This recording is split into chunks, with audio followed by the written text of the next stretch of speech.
Hello, friends. Welcome to today's podcast by Angel Broking. Today, we are learning from the story of Ayush, a seasoned investor. It is time for Aisha and her older brother Ayush to sit down for their quarantine learning sessions. Aisha has recently started trading on the exchanges while learning the how to's from her brother Ayush, usually with snacks and hot coffee.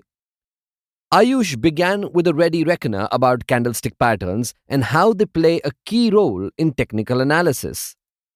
He picked up his hot coffee and started by saying that candlesticks are tools that show price movement of a specific security during a given time period, usually a day.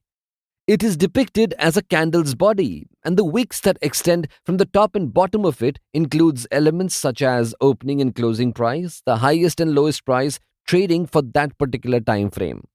He stopped for a sip and continued by saying that there are many candlestick patterns.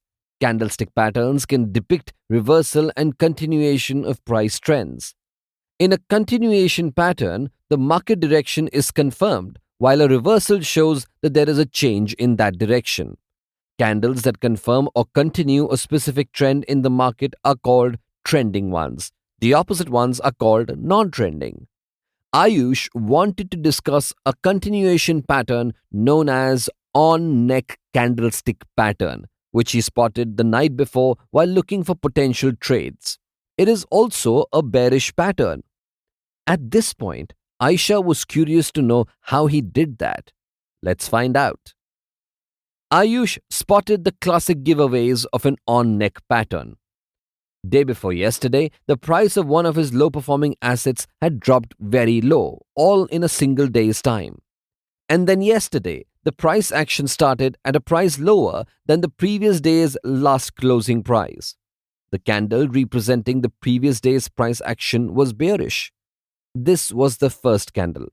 Yesterday's candle was bullish. This was the second candle.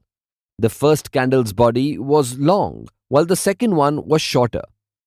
Ayush's assets price yesterday closed a little below the price it closed the day before. So the second candle closed near the first one, almost there. The pattern gets its name because the point at which the closing price of the two are nearly the same or same. It forms a horizontal line which looks like a neck or a neckline.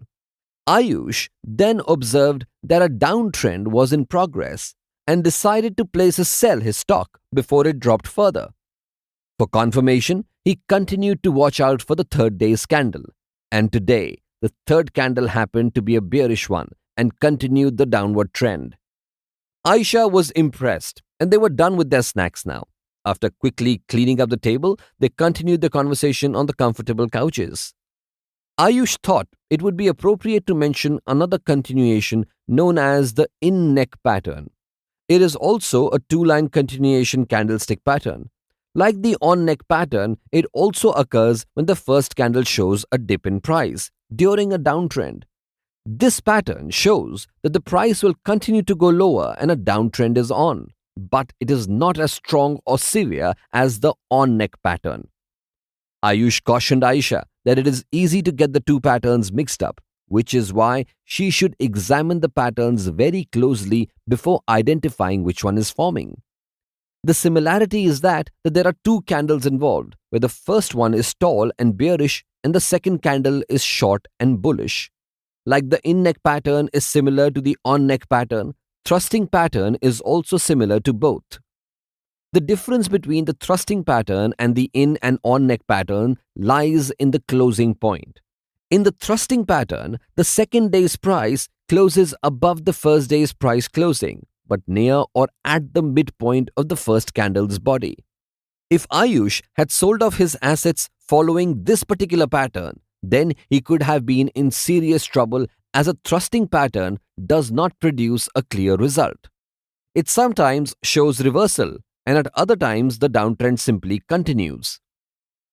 Aisha noted to be careful with this pattern as it is not a strong pattern that confirms the trend. It is ideal to club this with signals that are indicative of a downtrend before trading. Traders should look carefully and take their time to identify an on-neck pattern because of the close similarities with the other two candlestick patterns. As a revision test, Aisha had to summarize what she had learned today. After an energizing deep breath, she went on something like this. An on-neck candlestick pattern suggests that a downtrend will continue. It is shown by two candles.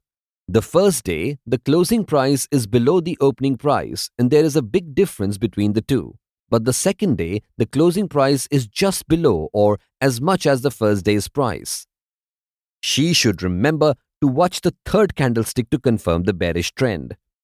An on-neck pattern is similar to the in-neck and the thrusting candlestick patterns. Even though the in-neck pattern is also an indication of a downtrend, it is not as strong as the on-neck. It is the same with the thrusting pattern, which often gives mixed signs. The bottom line is that the on-neck candlestick is the best confirmation that a downtrend will continue and prices might gradually fall lower. She waited for Ayush to confirm if she got it right. Ayush nodded, but reminded her again to use the pattern in association with other technical analysis tools for maximum reliability because she rolled her eyes and repeated with him in a chorus. No single tool can give you a complete picture of the market. And just like that, they were done with today's session. I hope you learned something as well. For more podcasts like this, visit www.angelbroking.com. And as always, happy investing.